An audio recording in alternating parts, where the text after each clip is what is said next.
안녕하세요. 저는 결혼 8년 차 딸 하나를 키우고 있는 가정주부입니다. 남편과는 동갑내기로 저는 원래 결혼해서 아이 낳기 전까지 직장 생활을 했어요. 그런데 아이를 임신한 도중에 임신 중독증으로 죽을 뻔한 고비를 넘기고 너무나 힘든 출산을 했습니다. 그러고 나서 건강상의 이유로 지금까지는 일을 못하고 육아와 살림에만 전념하고 있어요. 얼마 전 내 집 마련도 했고 장 걱정이 없는 생활을 하다 보니까 문득 한창 결혼 생활이 힘들던 때가 생각나더라고요. 저는 결혼 초반부터 시어머니와 사이가 좋지 못했던 사람입니다. 사실 저는 시어머니와 신우와 작년에 절연 후 아예 일절 안 보고 살고 있거든요. 그러고 산 지 벌써 1년이 넘어갑니다. 주변에 시댁과 절연하시는 분들이 의외로 많더라고요. 그런데 하나같이 이유를 들어보면 대부분은 시모나 신우의 포악스러움을 못 참는 며느리가 결단을 내리는 경우가 많죠. 저도 다를 바 없었습니다만 한 가지 덧붙이자면 저는 시어머니가 진짜로 저를 죽일 듯이 미워했다는 정도겠네요. 결혼 생활 내내 저를 못 잡아먹어 안달이었는데 갑자기 생각지도 못하게 저에게 덕볼 일이 생기니 눈에 뵈는 게 없었는지 정말 인간으로서 하면 안 되는 짓까지 서슴지 않으셨어요. 남들이 어머니 아들이지만 우리 아이의 아빠이기도 하고 내 남편이니 저는 어쩔 수 없이 시어머니 시누이와 절연하는 방법을 택했습니다. 저와 남편과 사이는 문제가 없었어요. 문제가 있다면 결혼한 후 시어머니와 시누이는 자기 아들과 오빠를 빼앗긴 느낌이라며 저를 못살게 굴었다는 거죠. 시아버지는 저 결혼하고 나서 첫 손주 보기도 전에 돌아가셨어요. 원래 결혼 전부터 암투병 중이셨고 남편이 아버지 돌아가시기 전에 빨리 결혼하고 싶다고 재촉해서 결혼했습니다. 시누이는 저보다 3살이 어려요. 급하게 결혼하다 보니 제가 뭐 그럴듯하게 준비하거나 해온 건 없어요. 남편이 쓸데없는 허례허식 싫고 돈 쓰기 싫다고 중간에서 시어머니가 저에게 이것저것 요구하실 때마다 중간에서 다 쳤습니다. 그래서인지 시어머니도 그렇고 시누이도 그렇고 제가 거의 공짜로 시집왔다고 생각을 하세요. 그때는 무슨 말인지 몰랐는데 어머니가 저에게 이렇게 말씀하셨거든요. 너는 신랑 한번 잘 만났구나. 누가 너처럼 이렇게 빈손으로 시집을 오겠니? 나도 우리 아들이 맞으라 기대를 많이 했는데 성호가 안 된다고 하는 바람에 뭔 말을 못하겠지 뭐니. 아들 장가 보내면서 이렇게 얼렁뚱땅인 집은 우리밖에 없을 거다. 네, 어머니? 그게 무슨 말씀이신지 혹시 저한테 따로 하실 말씀이 있을까요? 아들 무서워서 뭐 말이라도 제대로 하겠니? 아무튼 우리 아들 정도 되니까 네가 이렇게 빈손으로 시집 오는 거지. 내가 어디 가서 아들 결혼 이렇게 시킨다고 말도 못하겠다. 저는 어머니가 빈손으로 시집 온다는 말을 하시길래 이게 뭔 소리인가 했습니다. 그 당시 결혼 준비를 위해 영혼까지 끌어모아 남편과 반반보태 최소한의 빚을 지고 전세를 얻었었고 그래서 다른 건 간소하게 하기로 이미 남편과 얘기를 다 한 상황이었거든요. 사정상 우리 친정에서도 많이 보태줄 수 없는 상황이라 그야말로 둘 힘으로 결혼했고요. 그런데 마치 제가 아무것도 안 하고 시집 온다는 식으로 말씀을 하시더라고요. 그렇다고 시댁에서 뭘 대단하게 보태주신 거 없어요. 예단을 아무것도 안 하는 건 경우가 아니라고 해서 친정엄마가 시부모님 시누이 옷값도 정성껏 예단 봉투에 마련해드렸고요. 저야말로 예물로 뭐 하나 금가락지 하나라도 받은 거 없습니다. 아마 그때부터도 어머니는 저를 마음에 들어하지 않아 하셨던 것 같아요. 더 좋은 집안에 인물 좋은 며느리 아쉬워하는 소리를 대놓고 하셨던 분이니까요. 남편은 은행을 다니는데 어머니에게는 아들 잘났다는 게 굉장한 자랑이셨어요. 당연히 부모라면 자기 자식이 제일 잘난 줄 아시겠지만요. 그런 분들이 대개는 남의 자식도 귀한 줄은 잘 모른다는 거죠. 우리 어머니가 전형적으로 그런 분이셨습니다.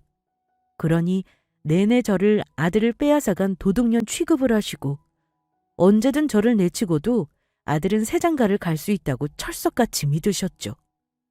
서슴없이 제 앞에서도 말씀하셨고요. 만약 우리 친정이 시댁보다 잘 살았다면 어머니는 아마 저를 결혼 생활 내내 그렇게 괴롭히지 않았을지도 모르죠. 워낙 속물인 양반이라 분명 그랬을 겁니다. 결혼 전에도 시어머니가 저를 달가워하지 않는다는 걸 알았던 저는 결혼도 사실 망설인 적도 있었습니다. 하지만 결혼하면 나아질 거라 생각했고 남편이 있으니 뭐 얼마나 저를 미워하랴 안일하게 생각했어요.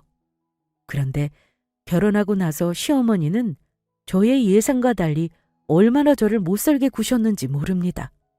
어머니 눈에는 제가 아들에게 어울리는 짝이 아니었나 봐요. 저만 미워하시고 트집을 잡으셨다면 그나마 참겠는데 우리 친정까지도 얼마나 무시하셨는지 몰라요. 그건 참 자존심 상하는 일이더라고요. 그렇다고 우리 부모님들이 자식들에게 기대시는 분들도 아니었습니다. 그런데 시어머니는 결혼하기 전부터 제가 자기 아들을 아주 정신 못 차리게 홀려서 우리 친정에도 다 퍼준다고 오해를 하시고 저를 들들 볶으셨어요. 남편이 중간에서 자기 엄마와 시누이 편이었다면 진작에 아이 낳기 전에 이혼했을 겁니다. 하지만 우리 남편이 그나마 늘 저의 편이 서주었기에 버티고 버텼고 또 아이를 보며 참고 살았던 것 같아요. 매사 제가 하는 건 다 못마땅해 하셨지만 시집와서 명절 때 처음부터 척척 잘하는 며느리가 있을까요? 눈치껏 하고 시어머니에게 모르는 건 물어가며 배우는 거죠. 그런데 시어머니는 결혼 초반 시댁에 재산이 뭐니 준비하러 가면 뭘 어찌해야 할지 몰라 어쩔 줄 몰라 하는 저를 지켜보시더니만 대뜸 타박을 하시던 분입니다. 요즘 똑똑한 며느리들은 한 번을 가르쳐주면 알아서 척척 한다는데 너는 지금 몇 번째인데 아직도 눈치를 보고 있어? 그리고 전 모양이 이게 뭐냐? 제사 음식은 정성도 정성이지만 모양도 중요한 거 몰라? 영 손이 야무지지가 못해. 친정에서 배운 게 없으니 이렇지. 어머 언니, 저도 어릴 때부터 엄마 하는 거 눈썰미로 보고도 다 배웠어요. 못하면 배울 노력을 해야죠. 요리학원이라도 좀 다녀보던가요. 어떻게 결혼도 안 한 저보다도 할 줄 아는 게 없어요? 집집마다 하는 방식이 다른데 저도 차차 배워야죠. 근데 제가 아무리 배운다고 해도 몇십 년 하신 어머니보다 잘할 수는 없는 노릇이잖아요. 아직 손에 안 익어서 그래요. 제가 음식 잘하자고 무슨 요리학원을 다녀요, 아가씨. 아가씨 같으면 나중에 시집가서 그러겠어요? 아이고, 대답이나 못하면 우리 하는 말을 잔소리로 듣지 말어. 그래가지고 10년 지난들 네 손에 있겠니? 하는 거 보면 꼭 일부러 안 하려고 애를 쓰는 것 같구나. 내가 아예 옆에서 거들지를 말아야겠네. 엄마, 앞으로는 나한테 음식 시키지 마. 이제 일할 사람 있으니까 시집갈 때까지는 나도 놀고 먹을래. 그래도 되지? 시어머니도 시어머니지만 시집 안 간 시누이 시집살이도 대단했죠. 어머니가 저에게 한마디 하면 두 마디 세 마디를 거들었으니까요. 그뿐인가요? 제가 아이 임신했을 때 중기가 넘어 살이 좀 많이 쪘을 때는 얼마나 고약하게 말을 했는지 몰라요. 임신 중독증 때문에 죽을 뻔하며 아이를 낳았는데도 수고했다는 말은커녕 이러셨죠. 다른 집 며느리들은 아무 일 없이 둘 셋도 멀쩡하게 낳고 사는데 너는 왜 그리 유난인 거니? 임신 중독증이라니. 왜 하필 그런 건 당첨돼가지고 낳기 전부터 우리 아들 마음고생을 시키냔 말이야. 아유, 속상해서 원. 수술해서 애 낳고 병원비도 비싼데 이제 너 일도 그만뒀다며? 애 낳아서 앞으로 돈 들어갈 일 수두룩한데 다 우리 아들이 감당하게 생겼구나. 우리 아들만 뼈골 빠지게 고생하겠어. 자기 아들 벌어두는 돈이 저에게 들어가는 걸 참 아까워하시며 저런 말을 하시더라고요. 원래 제가 어머니 하는 말에 그동안은 토를 달지 않는 편이었습니다만 애 낳고 저런 말을 들으니까 저도 사람인지라 화가 나더라고요. 무슨 용기가 났는지 처음 어머니에게 속에 있는 말을 했던 것 같네요. 어머니, 말씀이 너무 심하시네요. 제가 아프고 싶어서 아픈 것도 아니고요. 죽을 고비 넘겨가면서 애 낳았는데 어쩜 그런 말부터 하세요? 어머니 아들 돈 저한테 안 쓰면 되는 거죠? 걱정 마세요. 저도 그 정도 돈 있거든요. 어머니는 제가 남편한테 빌부터 사는 여자로 보이시나 보네요. 네가 받은 퇴직금 고작 몇 천만 원 가지고 돈 있다고 얘기하는 거냐? 요즘 어디 맞벌이 안 하면 애 키우는 게 쉬운 세상이야? 몸뚱이 건강한 것도 돈 버는 일인데 너는 하다못해 건강도 그 모양이니 내가 너를 뭘 보고 예뻐하겠니? 어디 하나 이쁜 구석이 없구나. 하필 어머니랑 마음 상한 말이 오고 갈 때는 남편이 없었습니다. 남편이 있었다면 아마 어머니를 말리며 제 편을 들었을 겁니다. 어머니는 꼭 남편이 없을 때 저를 나무라는 강도가 아주 세셨어요. 아이를 낳고 나서도 아이가 외탁을 해서 인물이 없다면서 아빠를 닮았어야 한다고 한탄을 하실 때는 마침 남편이 있었어요. 어머니가 듣기 싫은 소리를 하자 남편도 그만하라고 자기 엄마에게 짜증을 내더라고요. 아마 우리 남편도 자기 엄마가 저한테 유독 못되게 구는 걸 어지간히 듣기 싫었을 겁니다. 그래도 남편에게는 자기 엄마이니 어쩔 수 없이 듣고 있었던 거죠. 물론 남편도 아니다 싶을 때나 저에게 시누이와 시모가 너무한다 싶을 때는 가만히 있던 사람도 아닙니다. 그만 좀 하세요, 엄마. 엄마는 왜 이 사람한테 맨날 트집을 못 잡아서 안달이세요? 엄마 생각만큼 나 잘난 아들 아니에요. 잘난 것도 없는 나한테 시집와서 애도 힘들게 낳아준 사람이에요. 고맙다고 수고했다고 한마디 해주시는 게 그렇게 어려워요? 가진 것도 없고 해온 것도 없으면 능력이라도 있어서 너한테 보탬이 돼야지. 내 아들만 힘드니 나도 열이 받아 그런다. 내 아들이 아까워 죽겠다 이 말이야.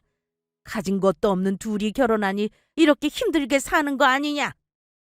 말하자면 어머니가 저를 그렇게 못 잡아먹어 안달이셨던 건 아들에 비해 제가 한참 모자라다고 생각하신 것도 있지만 저와 친정이 보잘것없어서 자기 아들에게 도움이 안 되니 그게 짜증이 나셨던 겁니다. 아마 당신 아들 정도면 저보다는 훨씬 잘 살고 능력 있는 여자와 결혼할 수 있었다고 억울해하신 것 같아요. 어머니가 저를 마음에 안 들어 하시는 속내는 대충 짐작하고 있었습니다만 막상 어머니 입으로 적나라하게 들으니까 참 비참하더라고요.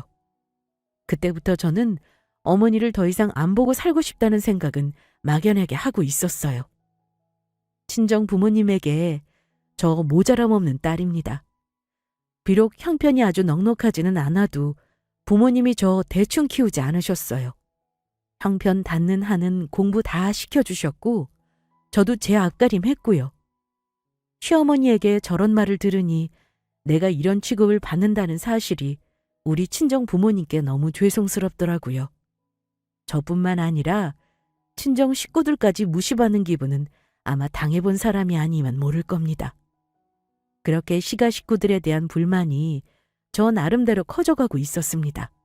그런데 사람이 살다 보면 뜻밖의 행운이 찾아올 때가 있잖아요. 그때가 우리 아이 세돌될 무렵인 것 같습니다. 친정엄마의 이모의 딸, 그러니까 엄마에게는 이종 사촌이죠. 저에게는 오촌 아주머니 뻘되는 먼 친척이고요. 어릴 때 엄마 때문에 종종 본 적도 있고 저한테 용돈도 쥐어주곤 하셨는데 크고 나서 사실 나 사는 게 바빠 왕래는 많이 없었어요. 물론 엄마와는 동년배라 늘 연락을 하고 사셨고요. 제가 알기로는 평생 부동업에 종사하셨는데 재산이 꽤나 많다고 듣긴 했습니다. 결혼 한 번 하셨다가 아이를 못 가진다고 이혼당하셨는데 이혼 후 인생이 더 잘 풀리셨다고 해요. 그런데 엄마로부터 왜 이종 이모가 암투병 끝에 끝내 돌아가셨다는 연락을 받았습니다. 엄마가 자식도 없고 남편도 없으니 너무 딱하다고 불쌍하다고 많이 슬퍼하시더라고요. 남편과 장례식을 갔는데 엄마가 난데없이 재산 상속 얘기를 하시는 겁니다. 재산 물려줄 자식이 없어서 우리 엄마와 저 그리고 막내 이모와 그 자식에게 재산을 균등상속하시겠다고 유언장을 작성하셨다고 하더라고요. 엄마는 이미 알고 계셨습니다. 아마 생전에 계속 본인 재산을 어쩔 건지 준비해 놓으시고 유언장 공증하기 전에 동의까지 받았다고 해요. 너한테는 10억 정도 상속 지분이 갈 거야. 엄마는 미리 알고 있었지만 사람 일이라는 게 어찌 될지 몰라서 너한테는 말 안 하고 비밀로 하고 있었다. 생전에 사촌 언니가 바라던 일이니 유지를 따라야지. 언니가 이렇게 간 건 마음 아프지만 우리 딸한테 이런 큰 도움을 주고 가서 엄마는 앞으로 계속 기일마다 절에 제사 모실 생각이야. 너도 감사한 마음으로 상속받은 돈 의미 있게 써라. 저나 남편은 전혀 예상도 못한 일이라 입이 그야말로 떡 벌어질 수밖에 없었습니다. 장례 마치고 얼마 후 상속 절차가 진행되었고 세금 정리까지 마치니 제 통장에는 제가 평생 만져보지 못한 큰돈이 떡하니 박혔죠. 제가 10억 유산을 받게 되니 일단 남편부터 반응이 달라지더라고요. 그리고 저 자신도 예전과 달리 세상을 다 가진 것 같은 자신감이 샘솟았습니다. 초라한 차림이라도 하나도 초라할 것 같지 않은 기분이었어요. 남편이야 뭐 늘 저의 편이라 같이 기뻐한 건 말할 것도 없죠. 근데 시댁에는 알리려 하지 않았습니다. 남편에게도 신신당부 해놨었어요. 어머니가 늘 저를 못 잡아먹어 안달인데 제가 돈 있다는 걸 알아보세요. 그럼 과연 저를 가만히 놔두실까요? 그래서 남편 입단속을 단단히 시켜놨어요. 여보, 당신 행여나 어머니한테 나 유산 상속받았다는 말하면 안 돼? 알았지? 왜? 좋은 일이잖아. 우리 어머니도 알면 좋아하실 텐데 왜? 그리고 당신 돈 있는 거 알면 예전처럼 당신한테 함부로 못 하실 거야. 그러니까 오히려 말씀드리는 게 나을 수도 있어. 안 그럼 당신 지금처럼 어머니랑 계속 티격태격 살아야 할 것 같은데 그래도 말하지 마? 나는 상관없으니까 나 돈 상속받았다고 절대 말하지 마. 돈 있는데 어머니 구박이 뭐가 무섭겠어? 난 이제 어머니 구박이건 뭐건 다 참을 수 있을 것 같아. 내 말 무슨 말인지 알아들었지? 뭐랄까요? 사람보다 돈이 더 든든한 천군만마로 느껴지더라고요. 솔직히 말하자면 남편보다도 더 든든했습니다. 결혼 5년간 살면서 시댁에 퍼주느라 제대로 돈도 못 모으고 집 살 기회도 놓쳐버려서 너무 속상했었는데 이 돈으로 뭘 할까 생각하니 거짓골을 하고 있어도 행복할 것 같았습니다. 그런데 시댁에 유산받은 걸 알리지 않으려는 저의 계획은 뜻하지 않은 일로 얼마 후에 그만 틀어지고 말았습니다. 그중 우리 부부는 전세 만기가 다 되어 집주인에게 집을 빼달라고 한 상태였어요. 전세 만기도 다가오고 있었고 아이 학교 가기 전에는 자리를 좀 잡자 싶어서 집 매매를 하려고 한동안 알아보고 다녔습니다. 집을 내놓으니 다음 세입자로 들어올 사람들이 몇 번 집을 보러 오기도 했죠. 그런데 일이 안 되려니 하필 우리 집을 보러 찾아온 사람이 시어머니의 오랜 지인이었습니다. 당연히 우리 남편도 알고 제 얼굴도 알죠. 전세 만기되면 우리는 집을 사서 간다는 사실을 주워 듣고는 시어머니에게 말을 했던 모양이더라고요. 그게 뭐가 문제냐고 아시겠지만 우리 시어머니라면 문제가 되고도 남아요.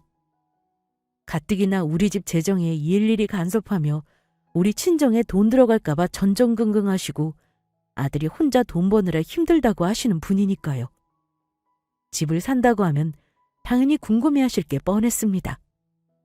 그런데 우리가 집을 산다는 말을 들은 어머니가 남편에게 연락을 하셨나 보더라고요. 아마 무슨 돈으로 갑자기 집을 산다는 건지 궁금했겠죠.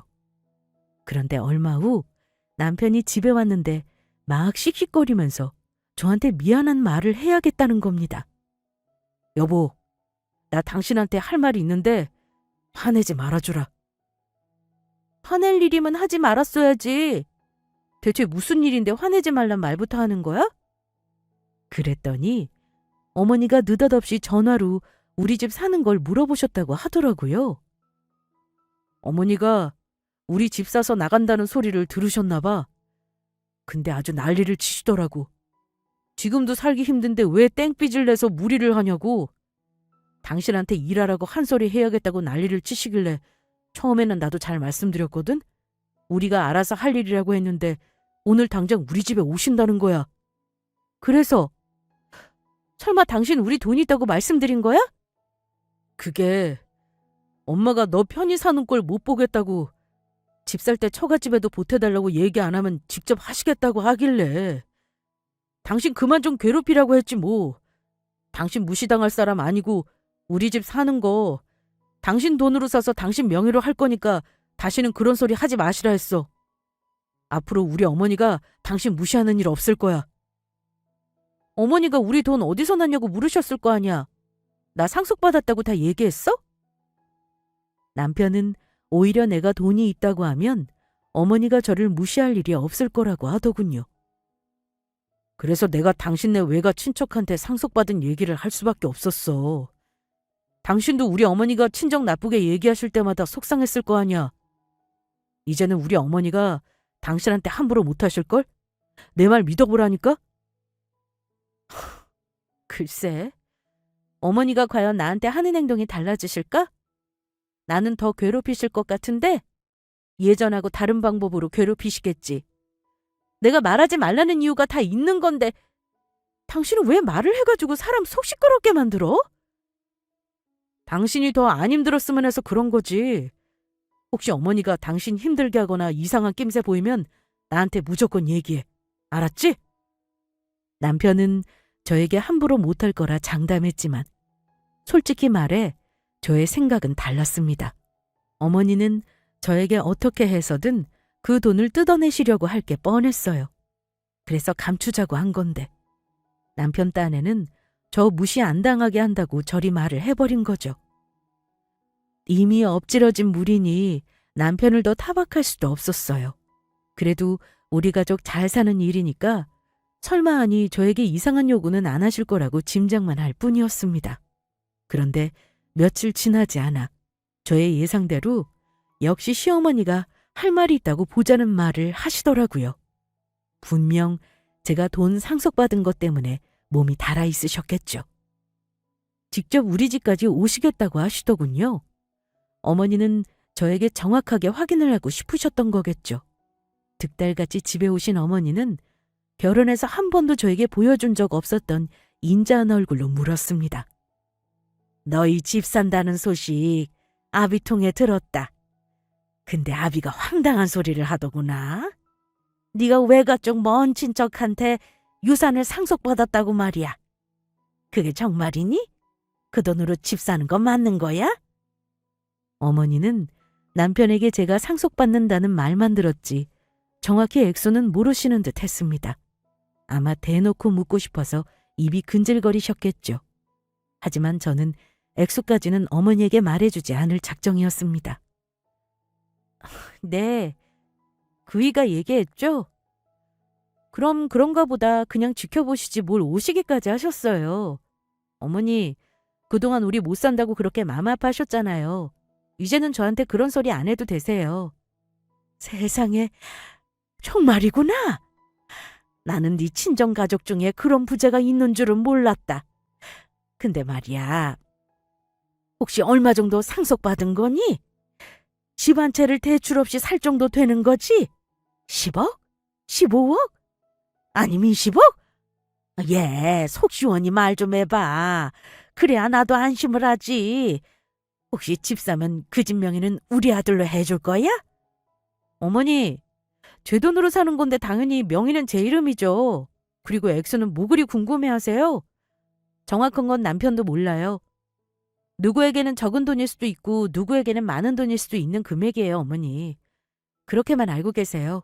우리 가족 잘 살게 되는 거니까 어머니도 좋은 마음으로 지켜봐 주시고요. 어머니는 어쩐지 제 말에 만족을 못하는 얼굴이셨습니다. 제가 끝까지 말을 하지 않자 셀쭉한 표정을 지으시더니만 차 한 잔 마시고 돌아가시더라고요. 그런데 그날 이후로 시누이가 갑자기 단톡방을 만들더니만 저를 초대해서는 전에 없던 온갖 아양을 떨더군요. 매일 좋은 문구를 보내고 가족이 똘똘 뭉쳐야 한다는 둥, 올해는 꼭 해외여행을 온 가족이 가자는 둥.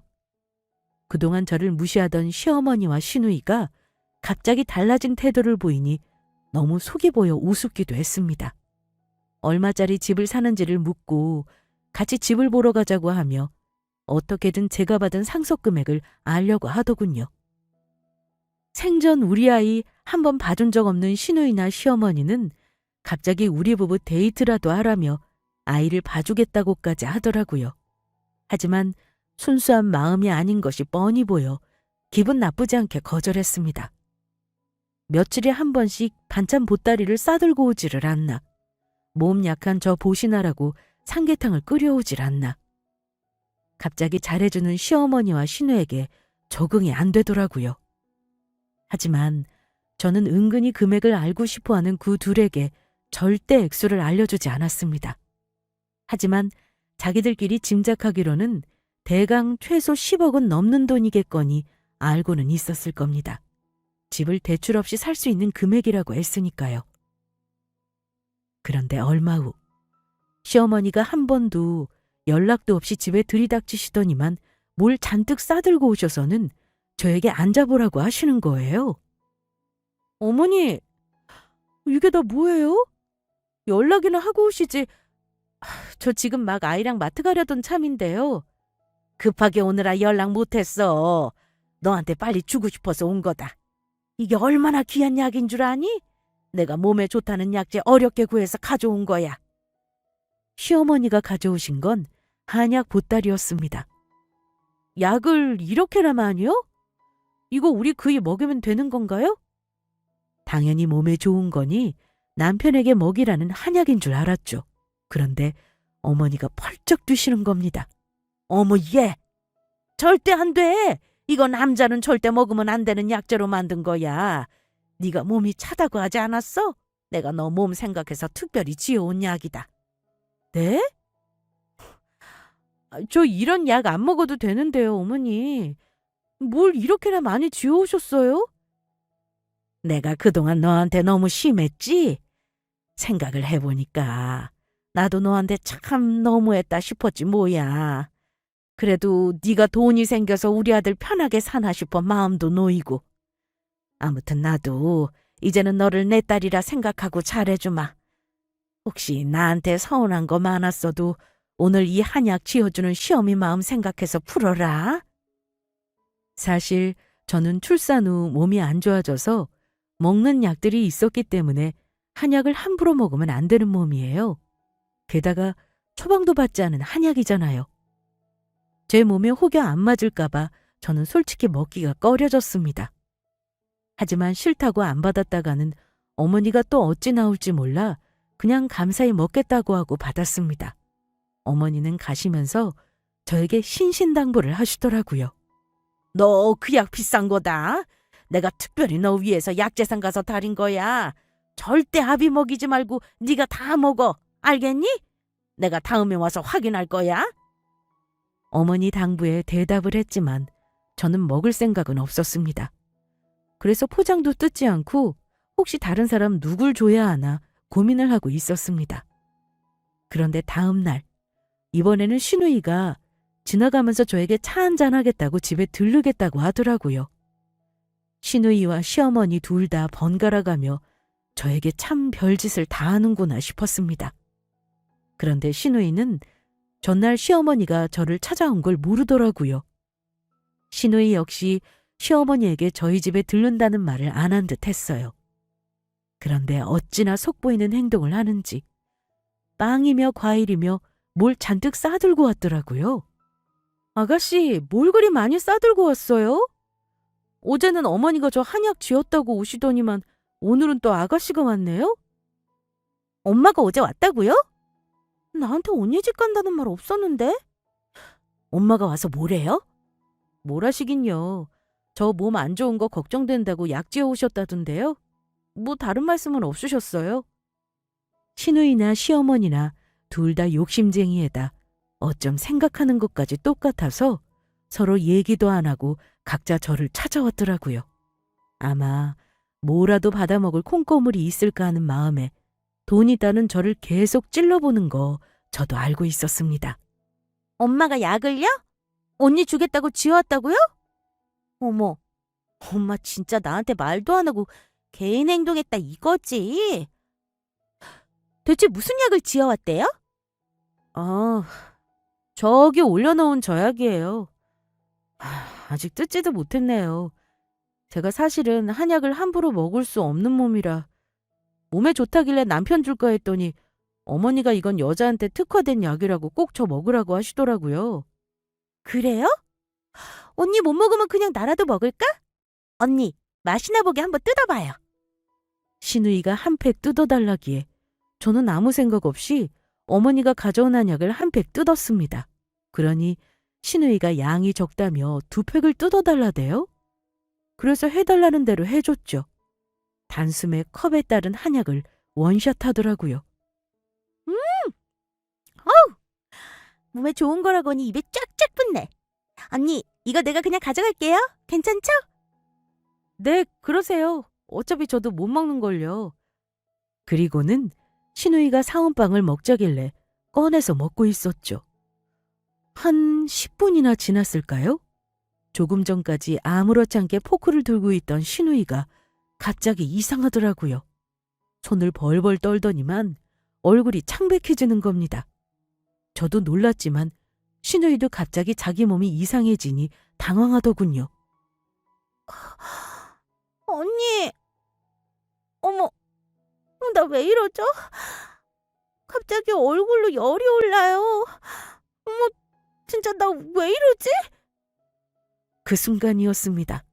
제가 신우이를 붙잡을 새도 없이 앉은 자리에서 옆으로 쓰러지더니만 경기처럼 발작을 하는 겁니다. 저는 너무 놀랐어요. 신우이가 얄미운 건 얄미운 거지만 갑자기 눈앞에서 사람이 쓰러지는 건 끔찍했습니다. 당황한 탓에 어찌할 바를 모르다가 일단 119에 신고하고 배운 대로 기도 확보를 하고 혹시 호흡이나 심장이 멈추는 건 아닌지 확인했습니다. 다행히 심장마비는 아닌 듯 했는데 눈을 까디집고 마치 간질환자 같은 모습을 보여서 얼마나 놀랐는지 몰라요. 잠시 후 구급대원이 도착했고 신우이는 병원으로 이송되었습니다. 자초지정을 얘기했는데 문득 신우이가 한약재를 마신 것과 빵을 먹은 게 유난히 머리를 스치더라고요. 그래서 신우이가 마신 약재도 챙겼습니다. 저는 남편과 시어머니에게 연락해서 병원으로 오시라 했죠. 다행히 신우이는 금방 의식을 찾았어요. 하지만 의사도 원인을 모르고 병명도 딱히 없다고 하는 겁니다. 검사는 했지만 뇌출혈 같은 소견도 보이지 않는다고 했고요.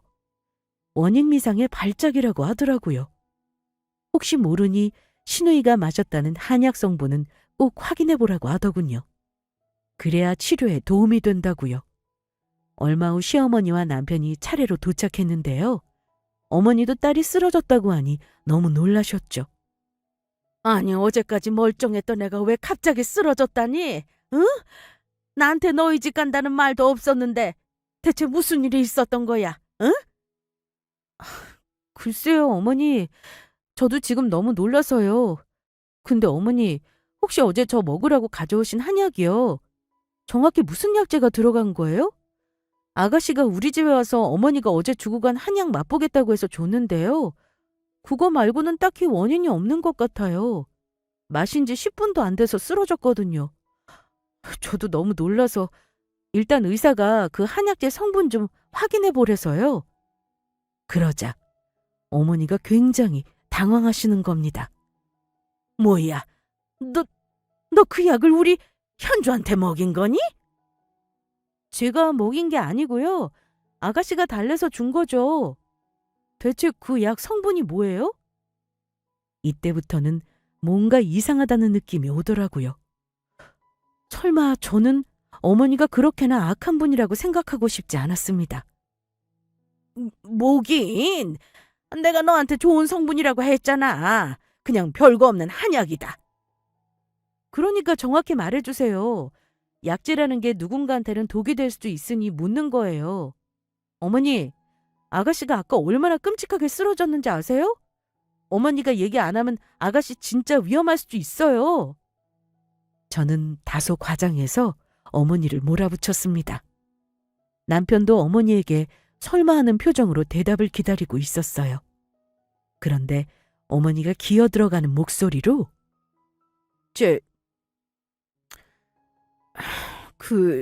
거기에 부자가 좀 들어갔어. 왜 몸이 찬 사람이 먹으면 좋대서 내가 조금 더 타려서 넣은 거다.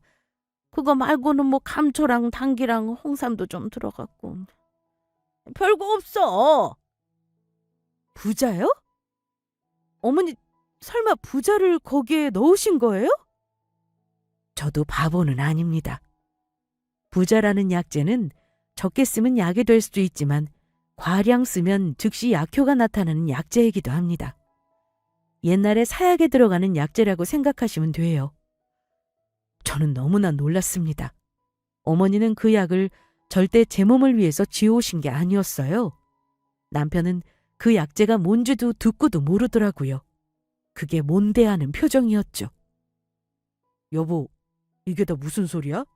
부자는 또 뭐고? 어머니, 이제 알겠네요. 어떡할까요? 어머니가 지어오신 한약 가지고 지금 경찰서 갈까요? 어머니가 딸 죽일 뻔했고 저는 죽이려고 했다고요. 어머니 정말 저 서서히 말려 죽이려고 그 약 가져오신 거네요? 제가 상속받았다는 재산 때문에 이러신 거예요? 어머니가 한 짓이 무슨 결과를 가져왔는지 한번 보시라고요. 그러자 어머니는 그제야 저 자세로 나오면서 저에게 사정하더라고요. 아이고 예, 내가 잘못했다. 잘못했어. 나는 설마 아니 그게 그렇게 약성이 센 줄은 몰랐어. 왜 하필 그걸 현주가 마셔가는 거야. 미안하다. 내가 널 죽이려고 했겠니? 절대 아니야. 그런 마음으로 준 거 아니었다. 그럼 뭔데요? 어머니 저 죽이고 저 상속받은 재산 가로채고 싶으셨어요? 돈 때문에 이런 끔찍한 행동하신 게 아니면 뭐냐고요.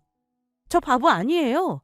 유산 상속받은 거 알고 나서부터 저한테 살갑게 굴고 회유하려고 한 거 저 다 안다고요. 대체 이렇게까지 하시는 이유가 뭐예요? 그냥 나는 우리 아들이 덕을 보길 바랬을 뿐이야. 너 가뜩이나 병치려고 아픈 것도 많은데 수명 조금 줄인다고 뭐 크게 나쁠 것 없다고 생각했다. 내가 설마 너를 진짜 죽이려고 했겠니? 저는 너무 화가 나서 더 이상 말을 못 잇겠더라고요. 그때 오가는 대화를 다 들은 남편이 부들거리며 어머니에게 소리쳤습니다. 엄마, 이 사람 말이 사실이에요? 정말이냐고요?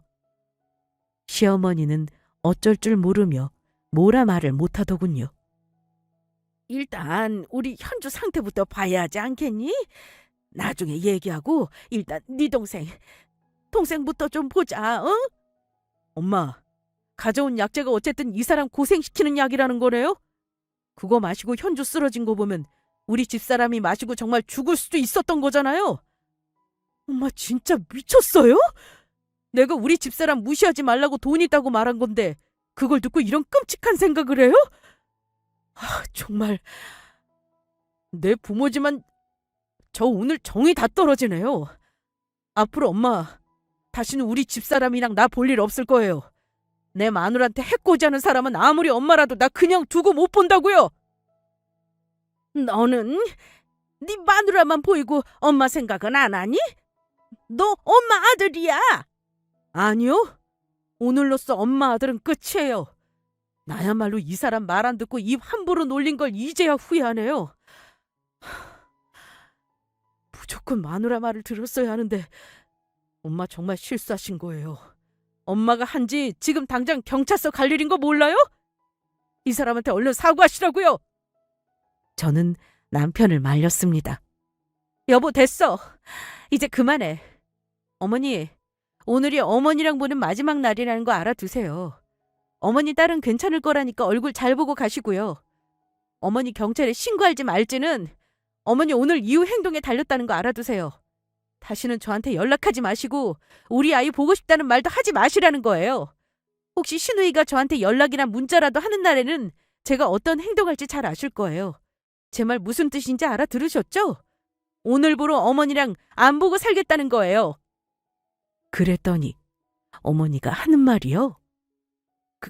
그럼 일단 경찰에 신고는 안 하는 거지? 어머니 대답에 저는 그저 헛웃음만 지을 뿐이었죠. 남편은 저보다 더 극대노하며 제 팔을 잡아 끌더라고요. 그날 망연자실하는 어머니를 놔두고 집에 돌아온 저는 이후로 한 번도 어머니를 만나지 않고 절연한 상태입니다. 어머니는 그야말로 저에게 단 한 번도 연락을 안 하더라고요. 웃긴 건 시누이도 마찬가지였습니다. 안 하는 게 아니라 못 하는 거였죠. 그야말로 저에게 범죄에 가까운 행동을 했으니까요. 남편은 저에게 그날 이후 한 번도 자기 어머니 얘기를 하지 않아요. 저 역시 남편에게 확실하게 못 박았습니다. 앞으로 당신 어머니랑 당신 동생하고 절대 볼 일 없을 거야. 당신도 이번에 두 눈으로 봤으니 알겠지? 내가 어머니한테 도대체 무슨 잘못을 그렇게 한 건지 모르겠다. 어떻게 사람이 사람한테 이럴 수가 있어? 당신도 내 입장 이해해 줄 거라고 믿어. 나 그동안 할 만큼 했다고 생각해. 내가 당신한테는 입이 10개라도 할 말이 없다. 내가 사과한다고 될 일도 아니고. 엄마가 당신한테 사과해도 용서 못할 일이라는 거 알아. 당신이 나랑 이혼하겠다고 해도 나는 할 말 없어. 그래도 우리 딸 생각해서 힘들게 결정해 준 거 정말 고맙다. 내가 당신한테 더 잘할게. 그리고 우리 엄마 대신 100번이라도 사과할게. 정말로 미안해. 어머니도 물론 저에게 사과하셨어요. 하지만 그 사과는 진심이 아니라 솔직히 본인이 감옥 갈까봐 무서워서 한 거짓 사과라고 생각합니다. 굳이 진심 어린 사과받고 싶은 생각도 없었고요. 어쨌든 지금은 저 못살게 굴던 시모와 신우랑 절연했으니 그저 속이 시원할 뿐입니다.